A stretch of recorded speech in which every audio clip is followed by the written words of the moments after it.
এখানে সবগুলো মুক্তিযোদ্ধাদের একটা তালিকা রয়েছে, যারা এই বাংলা মানচিত্রের কারিগর তোরা, সার্থক তব আত্মদান, বাঙালি জাতির গর্বের উচ্চ সর্বকালের সর্বশ্রেষ্ঠ সন্তান।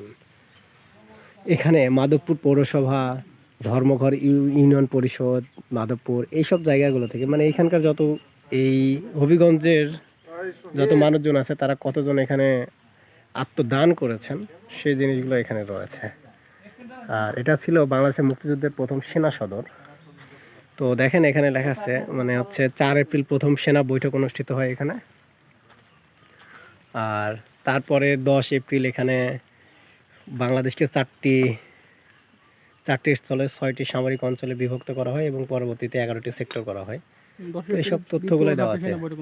মানে এখানে প্রথম 4 এপ্রিল একটা বৈঠক হয় এই জায়গাতে, যেখানে মোহাম্মদ আতাউল গনি ওসমানী ইনি ছিলেন এবং ওনাকে হচ্ছে মুক্তিযুদ্ধের সেনাপ্রধান করা হয়, মনোনীত করা হয়। এখানে তবে এখানে যা দেওয়া আছে সর্বাধিনায়ক, ইনি কিন্তু হচ্ছে আমাদের মুক্তিযুদ্ধের সর্বাধিনায়ক কিন্তু তিনি ছিলেন না, আমি যতদূর জানি।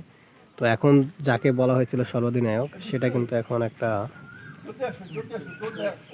ম্যাটার অফ ডিসপিউট বলা যায়। তো সবাইকে অসংখ্য ধন্যবাদ।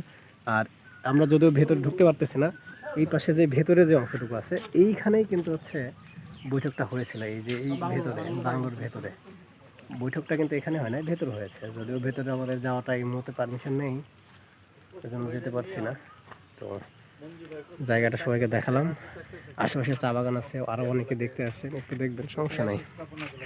সবাইকে অসংখ্য ধন্যবাদ।